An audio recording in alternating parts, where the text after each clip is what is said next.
Hi there, my name is Chantel Campbell. I'm with the Sustainable Communities Initiative. I'm the lead. I'm also an employee of ConocoPhillips Canada. Aloha everyone, we're coming to you live from Calgary actually. Calgary.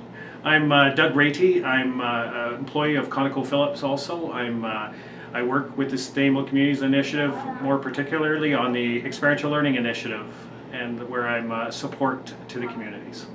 We're really sorry that we couldn't be there in person with you today. We want to wish all the new teachers and administrator a great year ahead of you, and we're happy to be presenting a little piece of SCI with you today.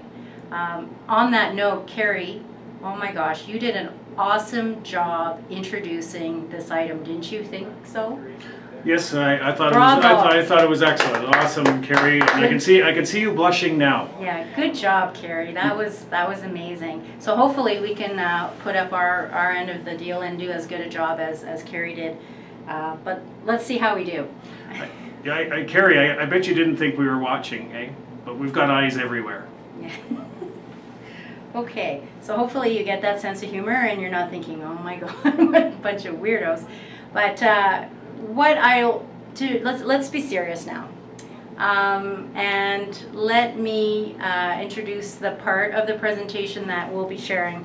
And that's to share an example of what a partnership between a community, a school, and interested organizations like those within sustainable communities could look like.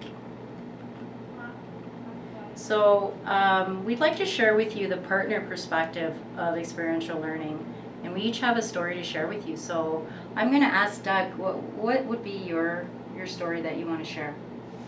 Well, I think, I'm not sure if it's a story, but I think what was probably most impactful for me was when I seen elders in the school, when I seen parents in the school participating in the learning of their children. As many of you know, Aboriginal people don't have a positive experience, or many communities don't have a positive experience with education. Given the history of residential schools, many Aboriginal people have felt distanced from education and not a full participant. What I've seen with the Experiential Learning Initiative is I've seen elders in the school, I've seen parents in the school, and I've seen where traditional values and culture has supported curriculum outcomes and how those have started to meld or start to integrate. And for me, that was probably the most impactful piece of the Experiential Learning Initiative. How about yourself? Okay, thank you. From my perspective, the story that I want to share with you is when I came into the role, and I only joined SCI last August, so I'm coming up on my 1-year anniversary with the group, with the initiative. I asked myself, well, what does this experiential learning look like? Like, what is it in action? And I've had several occasions to see what it is in action. One of which I'm really pleased that Rosalind's going to share with you in a few moments after we're done our piece. And I don't want to steal any thunder from her, but an aha moment I had where in my mind Eli was crystallized was with the fish camp at Father Parent School, and really what it did for me is it connected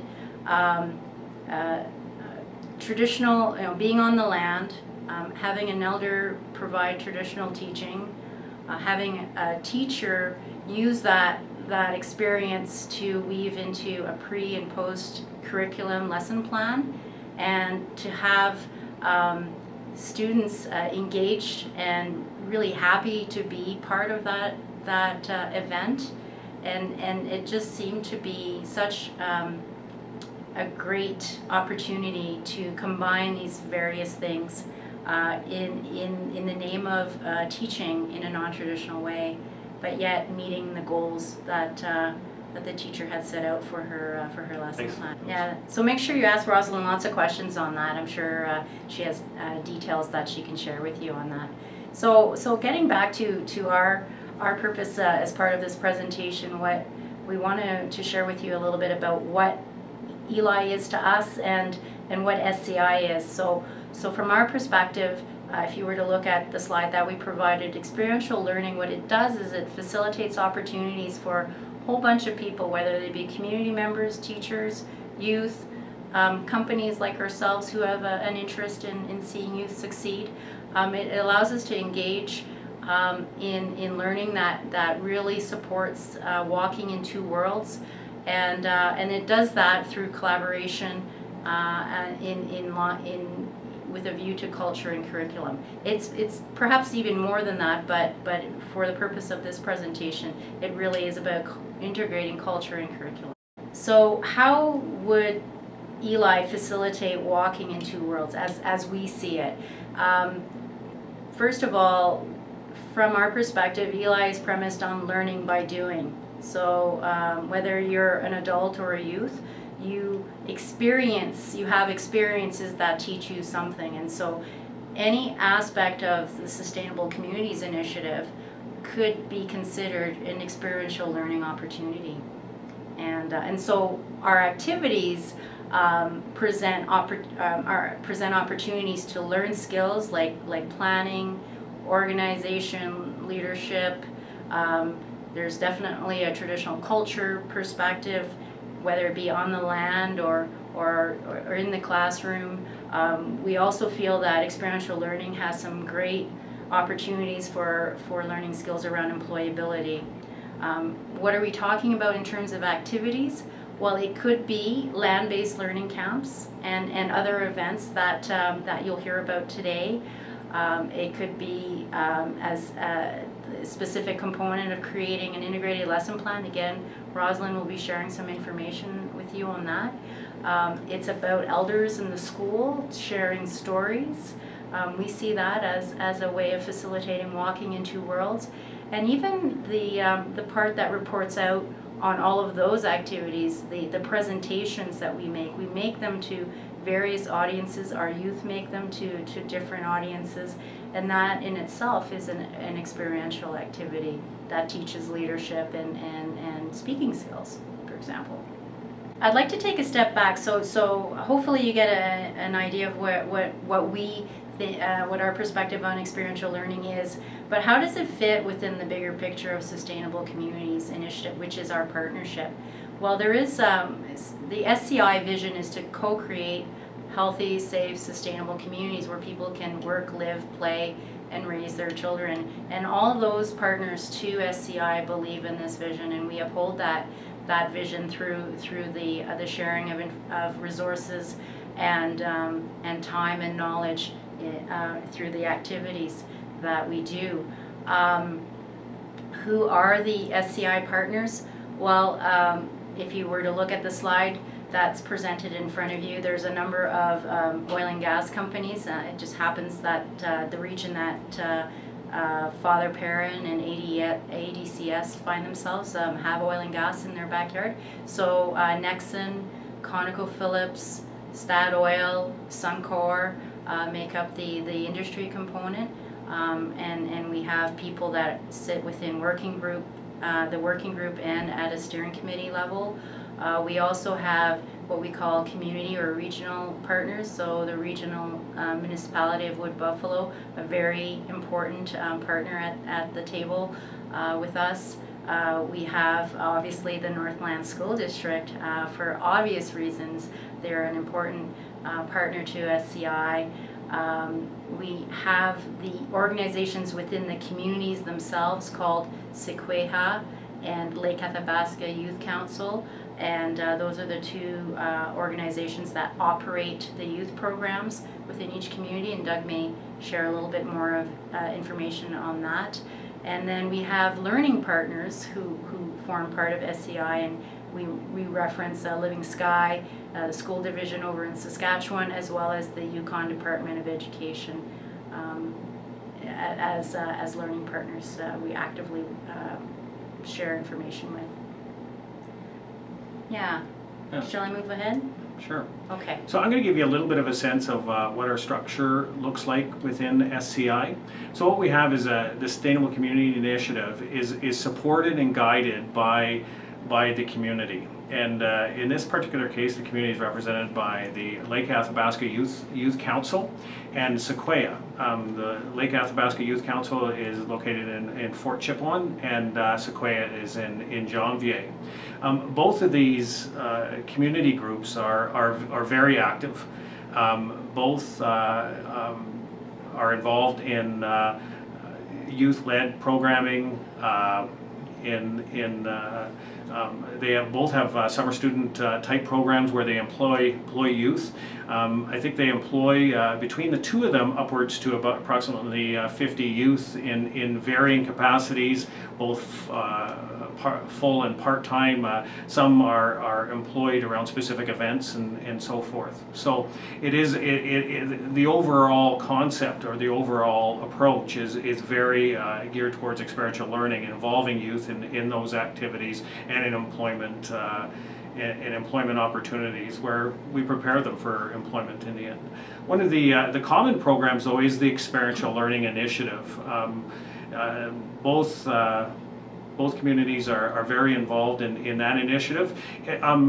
Not exactly the same, however. Both have slightly different approaches, but they do share some common approaches around some of the camps and the gatherings and the training opportunities, utilizing some common tools and so forth. And some of those tools they've received from the Yukon Territory. We really try to link and leverage other organizations. They also, Living Sky, we've also received different received different approaches from them also. Okay, so if you have any questions on that, I'm sure Carrie or Dolores could answer those. Actually, on any of the presentations that we have, or any part of the presentation that we have. So if we were to think about a little bit of a history of where we've come from, you're talking about this, aren't you? Yes, I believe so. Yes. But if you want to Okay. cut in, you can at any moment. All I'm going to say is that we started in 2008. Okay. So what happened there?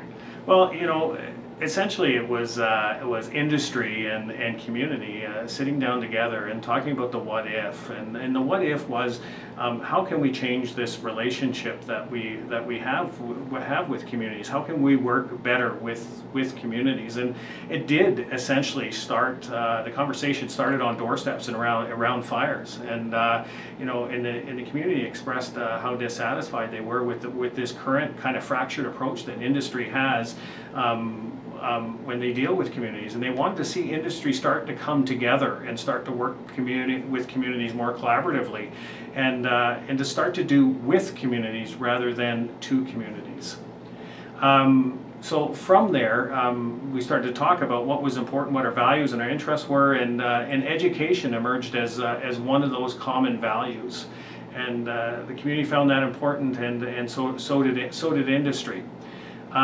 So as a result, they started to sit down and started to talk about and try to scope out what this project might start to look like. And that's kind of where the Experiential Learning Initiative was born back just before 2010. We also realized the importance of outreach and developing further partnerships, and probably the longest standing partnership that we have probably likely is with Northland's school division, and that's when they came on board, and kind of I guess the most significant moment in that partnership was when they allowed Sequoia to come into the school and start SMART. And I'm not sure if you're all familiar with that program, but I'm sure that Dolores can explain that to you. Then from there, just in 2011, Northland School Division deepened that partnership with SCI, and we signed a partnership contract. And from there, what that represented was actually the hiring of an individual, and I think you remember Bev. Well, they may not remember her because they're new. Okay, Bev, yes, okay, I forget that I'm talking to new people. To new people. We don't have an audience here, so we're essentially speaking to ourselves. Yeah, it was Beverly Barca. She was hired as being the Northland representative, and she was her role or her function was to help facilitate that partnership between SCI and Northland School Division, and she did a wonderful job at that. But really we really at that point didn't have a real good solid idea on where the experiential learning initiative needed to go. And it wasn't until actually my son came down from a community of Old Crow, and you'll start to see Carrie blush here again, but my son came down and we started to have a conversation about what he was doing in his life, and he happened to mention that he was working in parks and also helping the school with this on the land learning program. And to make a long story short, he explained to me how this teacher by the name of Carrie would, with elders and people in the community, would take them out and they would do an on the land program. But what struck me that was different about this is that they were actually able to draw those traditional practices together with the curriculum. And I was quite excited when he talked about this. I said, well, where is she? And he said, well, she just transferred down to Saskatchewan, or she had just left her job in Old Crow, where she had been for 5 years, and went down to Saskatchewan. I said, can you get a hold of her for me? So again, long story short, I got a hold of her, and within 2 days they were up presenting in ConocoPhillips. And that was quite intimidating for them, and you can ask Carrie a little bit about that. But that's kind of where it was born, and Carrie, and I remember the community, when they heard Carrie and my son's presentation, they said, that's what we want. And I remember particularly Dolores saying, that's what we wanted. And that was kind of where that, when we started to see it evolve and move into the school and start to take form, that's kind of where the initiative started. Mm-hmm. Okay, I think you were going to do that slide. Was I? Okay, well I can. So what you're seeing on the slide is an example of what we do. The illustration is an infographic from a consultant that we have been using. We used quite a lot in 2013 timeframe, and she's called a graphic facilitator. And what she's captured there is our joint planning session that we had in 2013. So we do come together as a larger group to plan out the following year's activities and budget. And here's a representation of that event. So you see priorities being set for Lake, for Eli, for Sequoia. You see people collaborating, communicating, and if you were to take some time to read this infographic, it should crystallize to you what that event or that activity was about. So we thought we'd share that because it is a neat little slice of showing some of the output that we have as a group, supporting each other in the priorities that the communities have. So isms. SCI isms, and again, we want to leave you with some of the philosophies that pervade through our activities, and we won't go through all of these. But Doug, do you want to start with one? Yeah, I think probably one of the most important ones for me is to do with and not to. And coming from industry and a background in government, I've seen time and time again, and working in 14 different Aboriginal communities, is where industry or government will come into a community, and many of you know this well, and we kind of have a little bit of a paternalistic approach where they'll tell the community probably what's good for them, or they try to impose their values or whatnot, or whatever's important to their organization. And what we really wanted to do is reverse that, where the community started to lead and started to tell us what was important to them, and then for us to start to work with them, and rather than doing to them. So I think that's probably the most important one for me. We use it all the time. We remind ourselves that we're doing with, not doing to. So I like that one too. Another one I'll highlight, Lincoln Leverage, and you heard Doug mention that earlier in the presentation. And really, what we strive to do is we want to get as much out of our partnerships with each other as we can. So understanding what each partner can contribute to the initiative, and then leveraging that, whether it be knowledge or connections with another organization or financial The link and leverage ism for SCI is very important, and it is a key to sustainability in many ways. So we'll leave you with that. And again, if you have questions on any of the other isms, or if Carrie or Rosalind or Dolores can think of other ones to share with you, we'll let that conversation happen amongst yourselves. Yeah, I think a great example of the link and leverage is that partnership with Northlands, because experiential learning isn't a new concept, right? And they came with tremendous knowledge in terms of and actually practice, and actually where they've actually implemented in other schools, and we were able to learn from that also. And potentially looking into the future, we still have perhaps some link and leverage opportunities with some of the other, with the pilot that we've been made aware of within Northlands, and some of the other groups that are doing similar work to us. Some of the stuff in Wabasca, for example. Wabasca, exactly. Okay, so and if you're interested in the workings of how Eli is actually supported by SCI, and I won't spend a lot of time on this part, but basically there's 3 streams of support that we can categorize. And obviously financially, in order to run an experiential learning or a land-based learning type of program, you need a source of funding. It's most sustainable if you can have a diverse range of funders who have a common interest, and we believe that SCI represents that, to provide seed funding for the group. But also it's also about knowing where other sources of finance exist, whether through grants or bursaries as well. So we do spend a lot of time working with the communities for them, not just providing financial, but linking them to other financial opportunities to support their activities.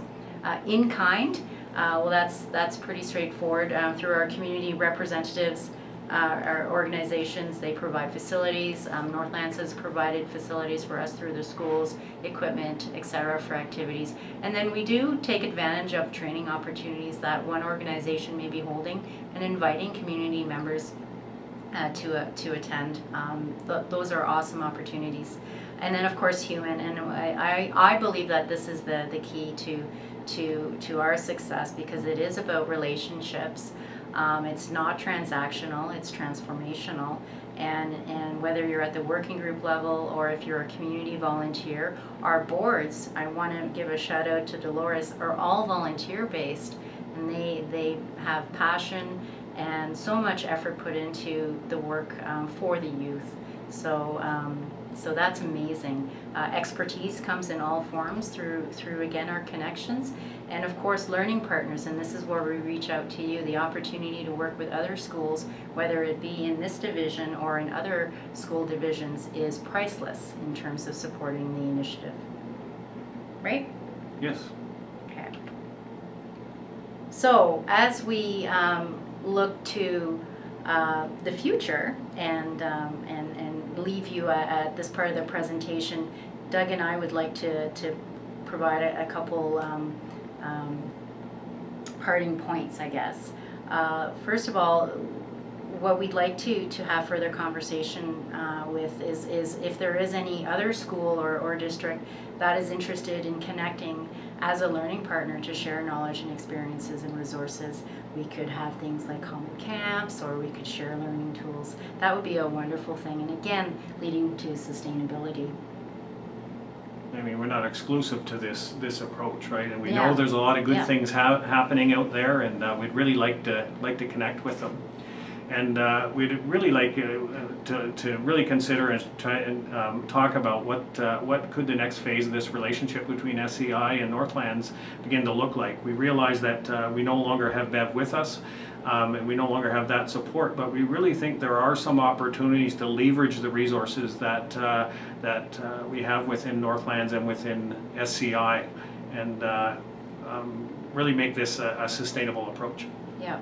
And with that, I mean, those are two topics that we'll leave you with, but we do invite you to contact us over at Sustainable Communities Initiative, and I believe that the last page of the presentation, of the combined presentation, has some contact information. So I know that I feel free to call or email me, and Doug, you're probably going to offer the same? Yes, for sure. had to check there. Yeah. And yeah, so we wish you an awesome rest of the presentation, and I think we have to get back to our busy schedule here, and the light's kind of bright here, so yeah, it's been a slice. I hope this was informative for you, and And we just apologize for any rambling because this was our first cut and only cut. yeah, So. yeah. So please be gentle with your assessment of us. Okay, have a great rest of the day. Safe travels home, everyone, and we'll talk to you soon. Aloha. Aloha.